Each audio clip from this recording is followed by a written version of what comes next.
So if I can't get Tom Cruise to be in Saratov Approach, I can at least shoot it in Ukraine and say, "Wow, this is something new. This is something I haven't ever seen before. The audience hasn't ever seen that before." This is Truly Independent, a show that demystifies the indie film journey by documenting the process of releasing independent films in theaters.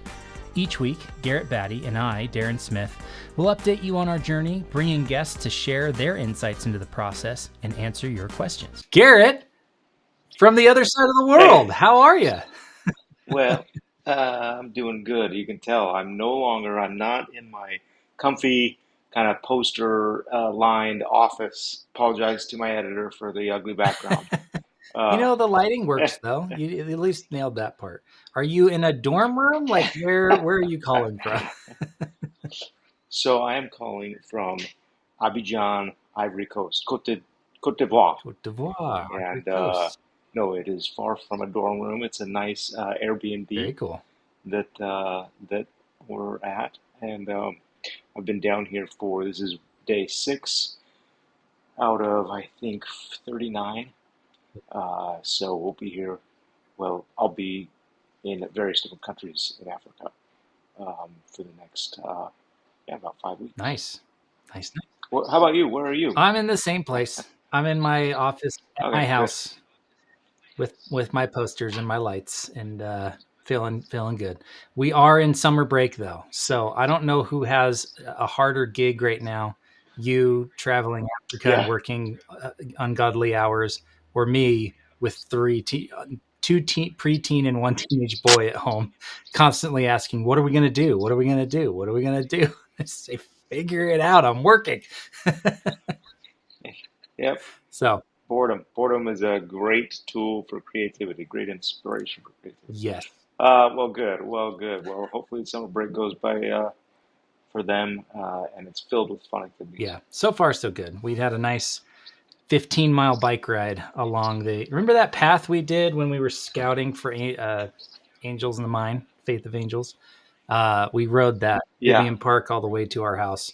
It's about 15 miles, took an hour and a half. So that was our Memorial Day. Anyway, yeah, it's summer fun. fun. Well, wonderful.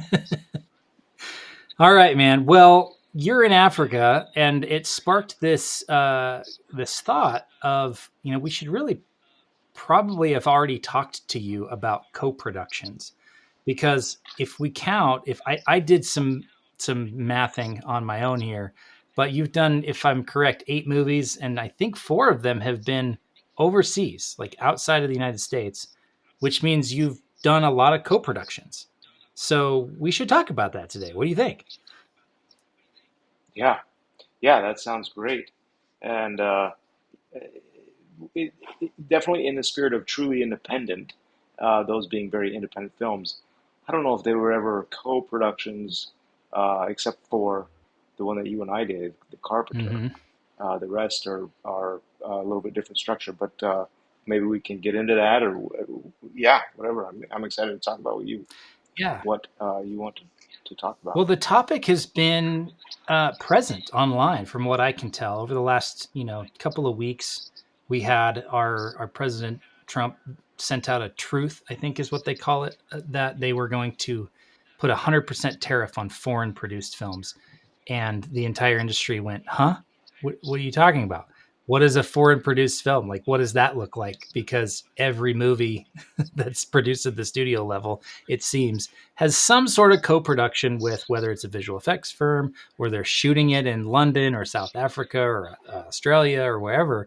It's like, what is it? What qualifies? So that kind of sparked the conversation online within the film community, from what I can tell. And so I think we got to start with, what is a co-production? So I don't know that we need to have the most specific, accurate term ever. I think we need to understand, how do we see co-production? So what is it to you when you hear the word co-production? What does that mean?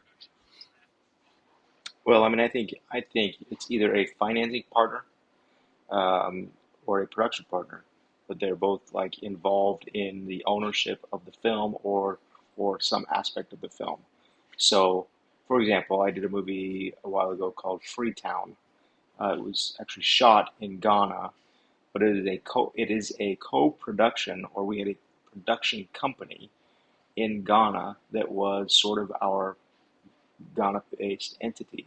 Now, they did not bring any funding to the film, but they were a production partner in the fact that, I-60 Productions is experienced in that area. They know the crew and the cast and the rental houses, and kind of have those contacts, and are very, very embedded into that area. And so we being actually my company, Three Coin Productions, and Adam Abel's company, Go Films, all worked in conjunction with I-60 to produce this movie. Three Coin Productions raised the money and, essentially executive produced. Once that was done, and took care of the story and the creative. Once that was set up, Three Coin Productions hired Go Films as a co-production company, and Go Films contracted I-60 for the needs that we would have in Africa. Yeah, amazing. So yeah. So I don't know if that's what you mean, and it grows. Each production grows, um, through the various stages, and shrinks. So once we left Ghana, I-60 we didn't need their production services as much, and they don't retain ownership of the film or anything like that. We can reach back out to them for premieres, or we needed some ADR stuff, and they helped line it up in place. But it grows and shrinks. Yeah. I like that definition of partnerships, where you're cooperating, you're collaborating on producing a movie, and I'm less concerned about who's financing it and things like that. I definitely think there's part of the conversation should include this idea of you can find money outside of the United States for your films if they fit certain parameters and fit certain guidelines and requirements as far as who's working on the movie, where the movie's come, or where the money's coming from, et cetera, and even how it's being spent. But I like the idea or the definition of companies that are working together to make a movie. And so you have a movie, it's set in Ghana, and so you call them and you say, hey, you guys are producers there. You have all the contacts, the resources, the locations, the film commission, you have experience working in this area. We'd like to partner with you or collaborate with you on producing this movie. And that's very much what we did with The Carpenter as well. We didn't get any financial backing into the film from the company we worked with, but you found a company that had produced a movie in Cape Town. They were based in Cape Town. When we chatted with them, we were filling them out going, okay, do we trust these guys? Do they seem like they're at the level of what we're looking for this movie? And all things checked out. We went and did a location scout or a recce in April of 2022, met everybody, felt really good about them and the locations, and then that kind of finalized. So what it looked like during production was we had a local partner that was taking care of all of the local spend. So we basically had a lump sum that we could say, look, here's your chunk of money for the production of this movie in Cape Town. And they managed all of that. So they provided the line producer, the UPM, the crew, everything was local. And they handled all the relationships and the negotiations and the deals with locations, with vendors, with crew, with the film commission. They helped us get that taken care of. And so we relied on people that were local to co-produce the movie. And you can see that it's a co-production because when you play the movie, it says Three Coin Films. And then the next card is BoomTown Films. And so you go, okay, these companies worked together to produce this movie. That was a co-production. I love that. Yeah, the opening credits of those great big huge blockbusters. You'll see 5 or 6 production companies from the various creative partners or executive partners that are helping to either finance or orchestrate or negotiate or distribute that movie, that project. Um, and we're seeing that now in the indie world, where these are $1, $2 million, $5 million budget films. And, one of the great things of using those production partners, those co-production partners, especially foreign partners, is usually they will have experience tapping into the rebate. And so there is a financial benefit and financial element of saying, okay, BoomTown Films, we're coming in with this budget for this movie, and we understand that South Africa or whatever it is, we've done one in Romania, we've done one in um, Ghana, and one in Ukraine. We said we understand that there are rebates, and you guys have done that before. You've got the government, whatever it is, the relationships, or just the practice and going through it, just like we would do if a production company came to Utah, said, hey, we'd like to do a film based in the beautiful Utah mountains or the red, you know, rocks of Moab, and we'd like to tap into that rebate. Well, you and I would be, that's Yeah. a common thing that we could do. And therefore, we would co-produce the film with them. So it sounds like you've done two with kind of local production companies. What about the other two movies that you've done internationally? Or maybe there's one or two. Have you done any where you've worked not like where you haven't worked with a local production company? What was the difference and what are kind of the upsides, downsides? I think you've got the option to either do a co-production, where you're working with a production company where they're going to manage all that thing, or essentially a fixer, where you would reach out to essentially one individual, or there's various companies that kind of source different fixers depending on the areas you need. So you'd say, okay, I'm going to Southeast Asia. I'm going to need three different countries, and I'll reach out to East Asia fixers, and they'll say, oh, okay, for Philippines you're going to want to use this individual, and for India you're going to want to use this individual. And I've done that on some commercial campaigns. So when we shot in Ukraine, we were only part of our production was U.S. based, and then we had a kind of a second. Uh, it was still part of principal photography, but it was kind of the second half of the shoot, and we knew that we were taking a very small crew. I mean, this was a super independent film, but we took the crew and just had a fixer. We reached out to uh, one individual that had experience on National Geographic films and things like that. I think we found him online and coordinated with him. It was like, okay, he just became part of our crew. So we need to rent some gear. Where would we go there? We need to scout out some locations. Where would we go there? Um, he doesn't have a production company credit in the movie or anything like that. It was just essentially, here's your fee for working for us for 4 weeks pre-production, and then the week that we're there, and then any sort of post that we would need. Yeah. Awesome. Which is it's a great way to do it. We were not really dependent on him to find the rebate or crew our production. Gotcha. Yeah, because of the smaller scope. So that begs the question then. So I guess, how and when do you, Garrett, decide whether it should be a co-production or whether it should be an international shoot? I guess those are two different questions, but I kind of see them as the same thing because, even with The Carpenter, we were looking at a studio in Texas as an option for the shoot. And so you've got to weigh the financial and the time and the travel and all those different elements into the decision of shooting internationally. So how do you go through that? What does the process look like for you, and how do you make that decision, and when in the process are you making that call? I think it's a good question. I don't know that I have set rules or threshold that it needs to be. You did mention scope, and I think that plays a very key part of it. Where our uh, I'm trying to think. Yeah, I think our Romania film, multi-million-dollar budget, so we definitely used a co-production to make sure we get the rebate. And we were renting studios there, and it was going to be a 3-month shoot or 3-month stay there, including pre-production, or pre-production and production. Um, South Africa was a significant budget. The so I'm wondering if that is a threshold where we say we need a co-production.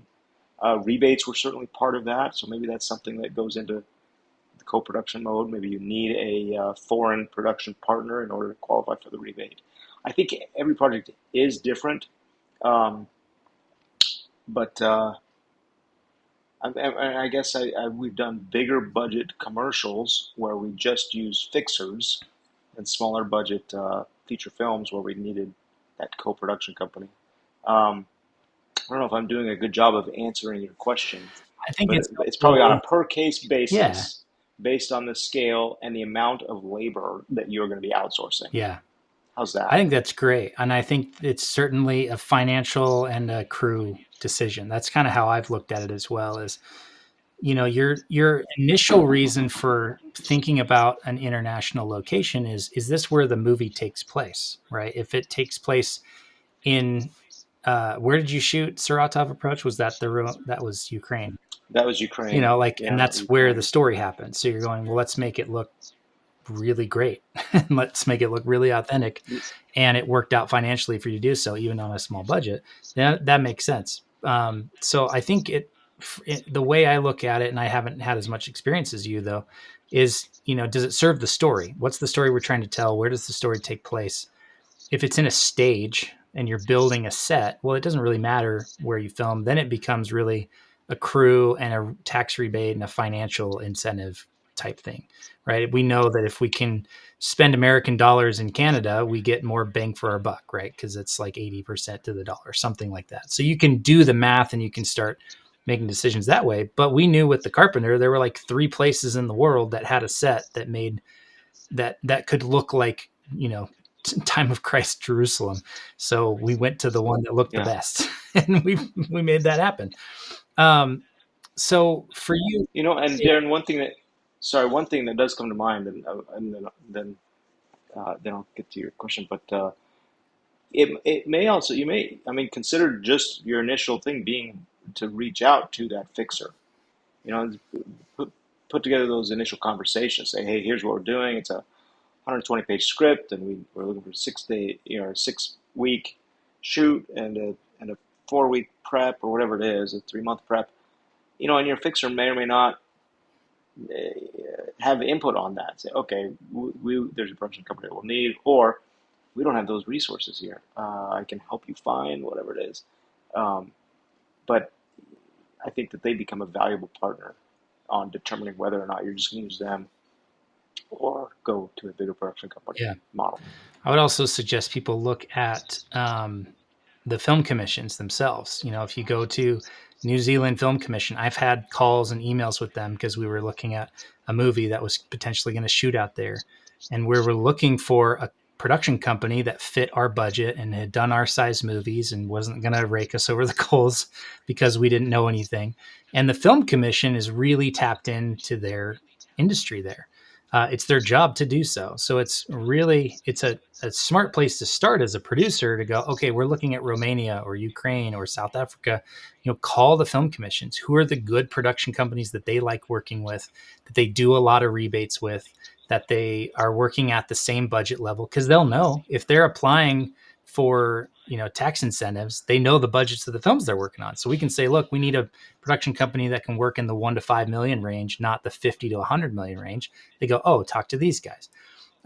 You also Yeah. looked at what's another movie that's like the one we're trying to make, which is another great option, which is there's a quote I love from Derek Sivers. He says, the fastest way to get anywhere is to call the destination and ask for directions. So you did that. You said, hey, you made a movie that's set at the time of Christ or set in biblical times in South Africa. Can you help us make one too? And they go, yeah, we can. So my next question though was, I was curious about how does it affect the creative process for you? Do you feel like it's limiting to work with production partners in that way, or does it kind of free you up to do more of the creative stuff that you want to do? Like, how does it impact? Because here in the States, you have 100% control, right? Three Coin Productions produced 100%, like the Faith of Angels.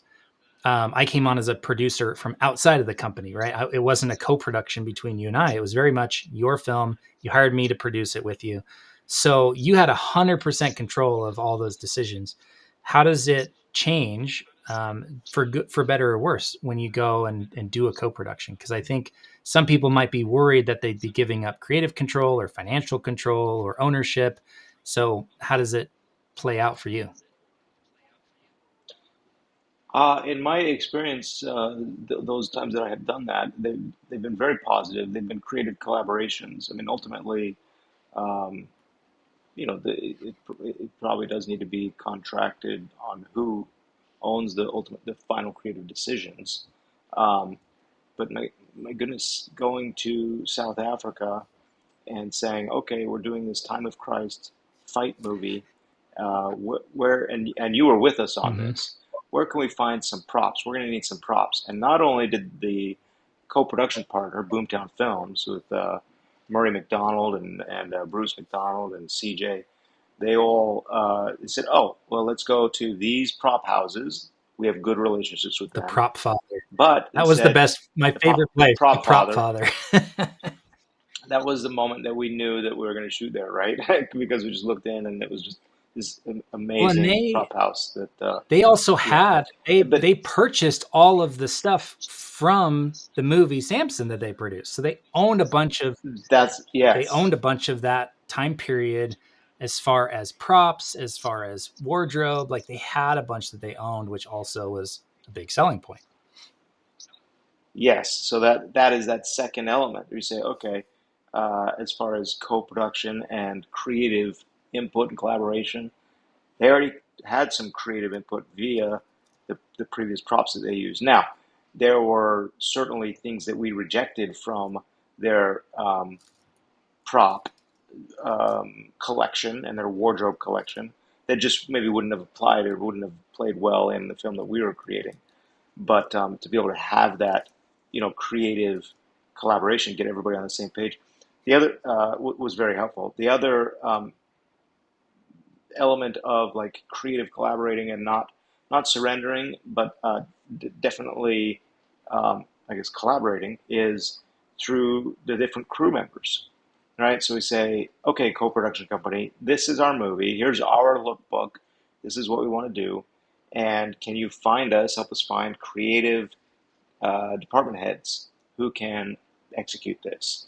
And with Boomtown Films, they gave us, we interviewed 3DPs, we interviewed some, you know, well, we interviewed different gaffers, right? Mm-hmm. And wardrobe and hair and makeup and the production Yeah. designer. And they gave their strong recommendations based on what our needs were.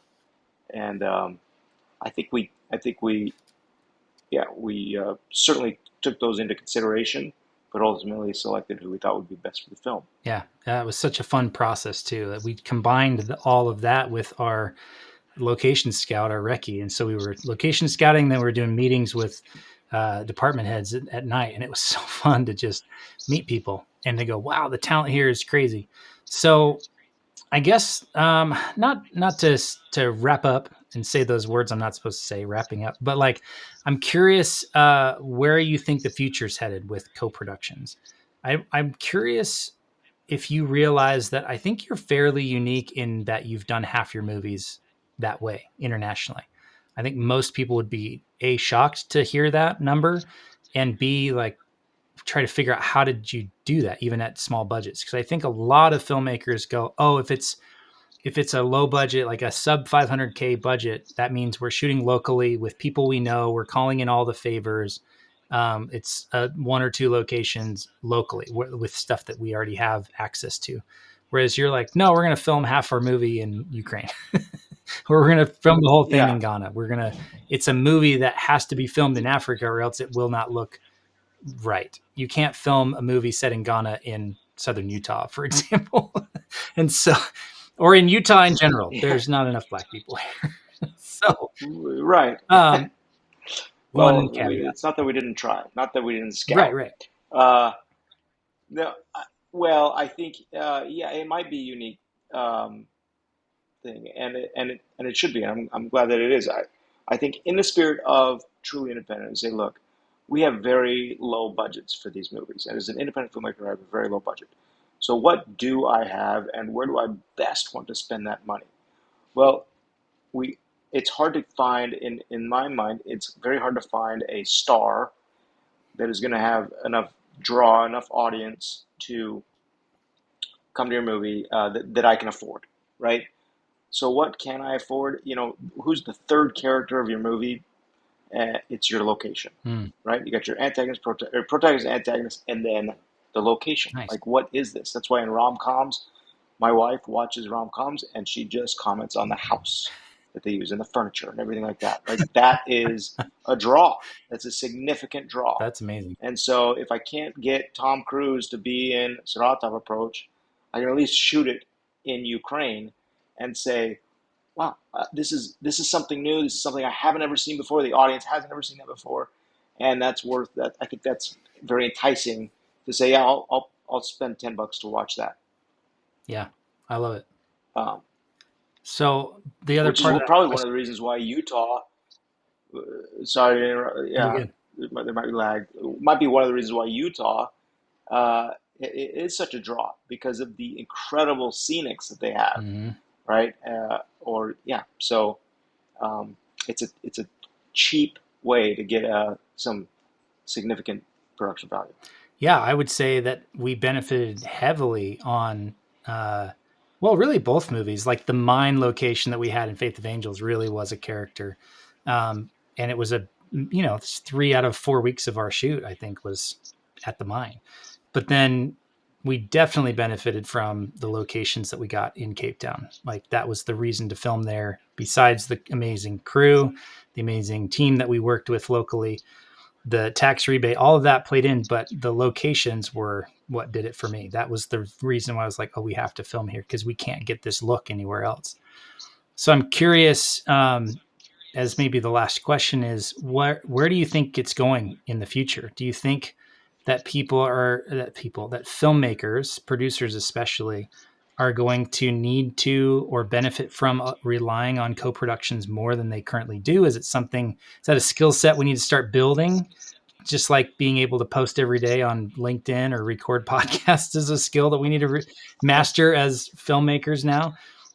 Or do you think that, like, where do you think the future ends up with these things? It's yeah, it's a good question. And I think that there's room for all types, right? And say, well, I'm focusing on a certain genre where exotic location may not be um, the draw.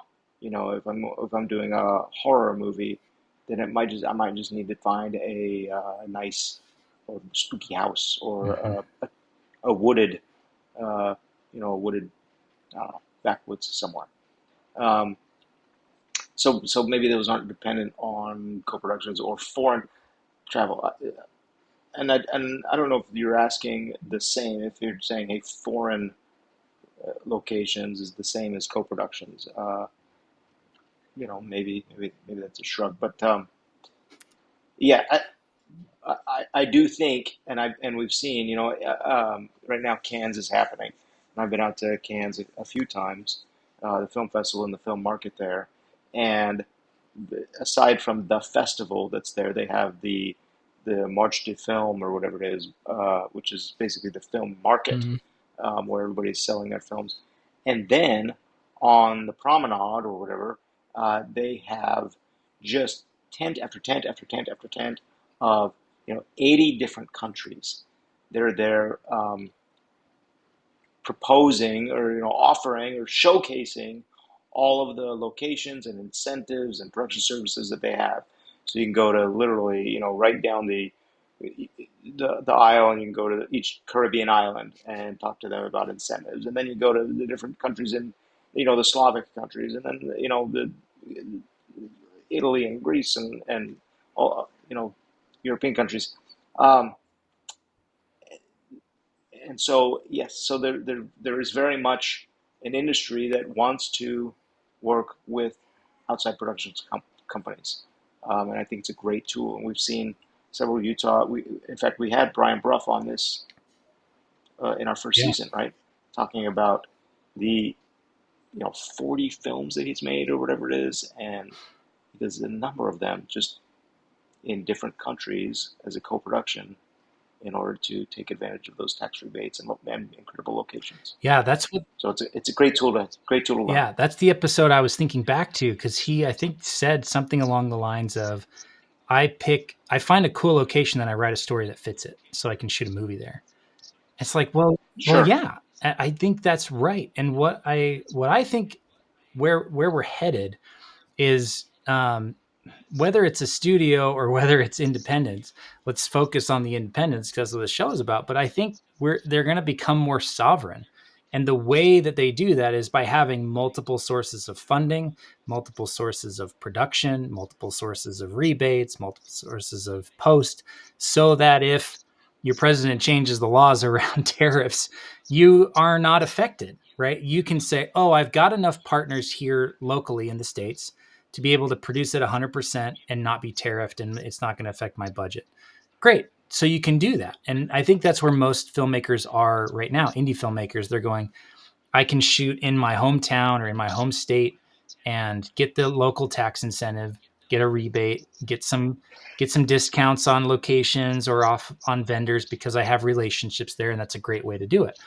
But those that really want to have that, like, truly independent, that sovereignty around being able to produce movies for the rest of your career, I think it's going to require having these relationships, being able to say, oh, I got a guy in Canada, or I know people in Australia or New Zealand, or I know people in London or South Africa. Like, we've got some of those relationships already, and I'm building those kind of one-on-one through relationships online, where I know that if I wanted to film in Vancouver or Toronto, I got half a dozen people I can call and say, who should I be talking to? And whether it's them or someone to Yeah. recommend, I know that I can go shoot there because maybe the dollar's strong or maybe the tax incentive changed or whatever. And so I think that is a strategy that filmmakers, indie filmmakers, should be looking at. Not saying you have to do your next movie international in order to check a box, but if you're able to, then exactly like you said, when you go to a market, even if you're an indie filmmaker, you've got dozens of local, country or state film commissions that are there to attract money to come and spend it in their location. And so people are now, you flip the tables. Now you've got the leverage. You've got a movie with money to spend, and Tahiti or Jamaica or Bali or whatever is going to say, come film here and we'll give you 30% of your money back from what you spend in state. So it's a great way to expand your impact as a filmmaker, to be able to say, I can tell more stories because I can tell stories that are local to these different areas. I can work with different people. I can make different types of movies than I could make here locally. And that's only going to get more and more common, I think. I would agree. One of the things that comes to mind as you were mentioning that is because those relationships are essential and needed, um, then a word of advice and something that I think that we've tried to do is to preserve those relationships and make sure that they are valuable.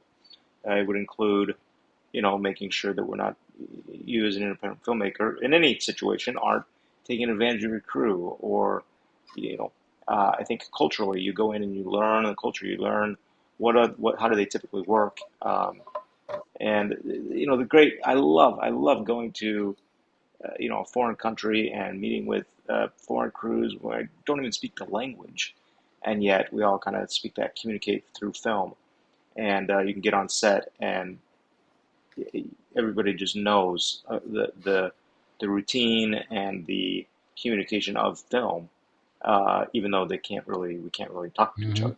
Um, I went on my own tangent, but so learn and preserve those relationships and respect culturally their work hours, and work habits and just kind of what they're used to. And I think you did a good job with that in South Africa, saying, hey, this is we're going to try to work how you're comfortable working. It was easy because they just put a toasty in my hand at 3 o'clock every day, and I was a very happy producer. So, Toasty.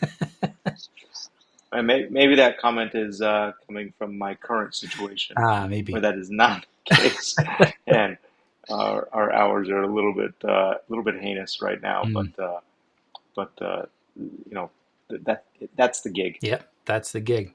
Well, very cool. I do think I want to let you go to bed because I know it's late there, but we should talk for just a moment on this weekend's box office. Stitch Impossible is what they're calling it. I've heard.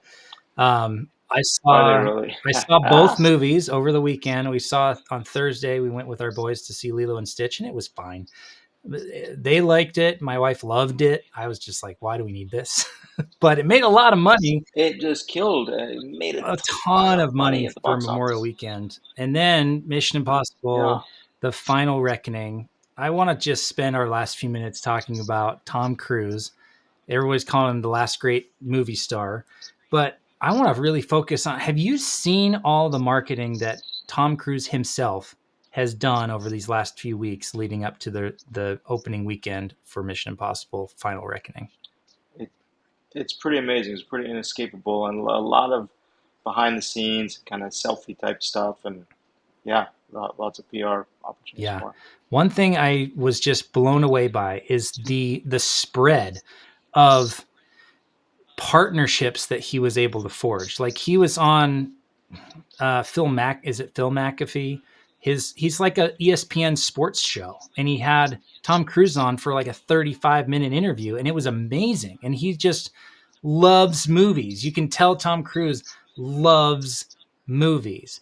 And then I'm Yeah, seeing ads in between, or I'm flipping through YouTube, and I see that he's got like an integration with the guys who run really fast and Daniel Mack, I saw who that does one. cars, and just like, and the number of people that are influencers that have big audiences of millions of people that he partnered with in a way to where they would naturally do this storytelling where it looks like one of their videos and then progress, and somehow they're at a premiere of Mission Impossible, and then they have 20 seconds with Tom Cruise in the video at the end, which is like mind-blowingly good that he made himself available as the star, as the producer of this movie and this franchise, to go, oh, I'm going to tap into every single community online possible.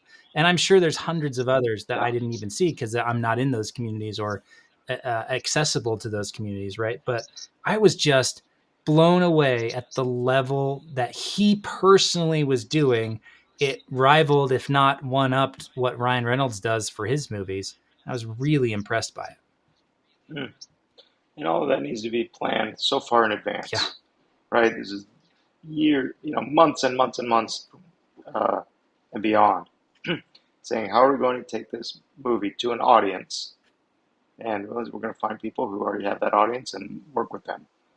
Yeah, I agree. I echo what you're saying. That little clip of him, of the runner guy, I don't even know. I don't even know That's his the one name. thing. Like, I don't even know who the runner guy is. I know I've seen his videos before. He does the really fast, super fast runs and slams all the cupboards or Uh-huh. whatever it is. And then it morphs into him running to the premiere for Mission Impossible. And you think, man, that had to be planned out and pitched and delivered and executed and all in the right time. Yeah. It's pretty Well, cool. and it Well also done. just, I'm sure that they paid those creators money from the marketing budget of Mission Impossible to do those integrations.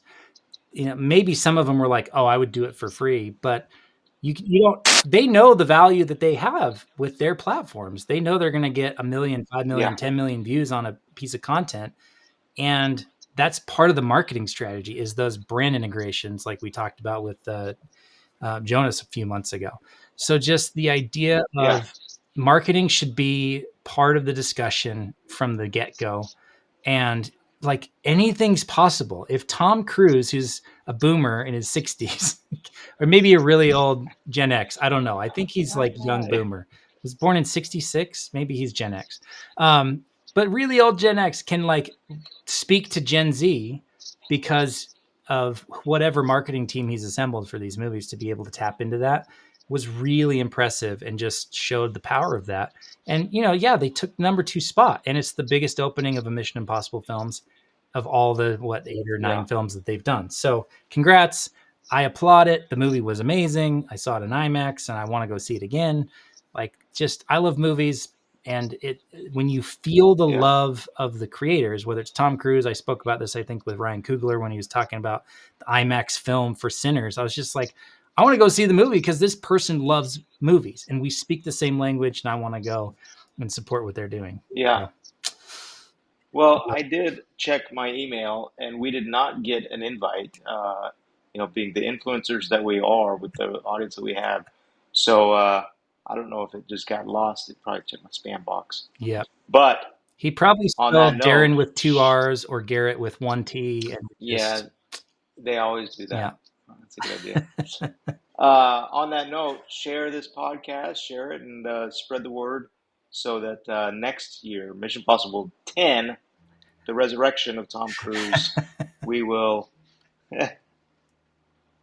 we'll be He down didn't with the die road. in the movie. Spoiler alert! But he doesn't die Oh, like in the last James he Bond doesn't film. die. Yeah, he never So dies. there's an opening there. There's Could be chance. Could be chance. a chance. The final reckoning. The Part 2, reckoning the awakens. re-reckoning. Amazing. Awesome. Hey, great discussion. Thank you very much. We're going to be chatting next week from Monrovia. So Ooh, we're moving to the next country on nice. Friday, and hopefully we can log in, and my background will look a little bit different. Awesome. We're just gonna have everybody watch him on YouTube so we can see what the background looks like every week. I love it. Yeah, that's true. If you're listening, you don't care about the background. Awesome. All right, man. Okay, man. Take care. Great to Have see fun you. out there. Thanks for the episode. Thank you for listening to this episode of Truly Independent. To join us on the journey, be notified and ask us questions about today's episode, head over to 3coinpro.com/podcast and put in your name and an email address. If you're a fan of the show, please leave us a review on your favorite podcast app and be sure to share this. Thanks for listening, and we'll see you next week. Our intro and outro music is Election Time by Kjartan Abel.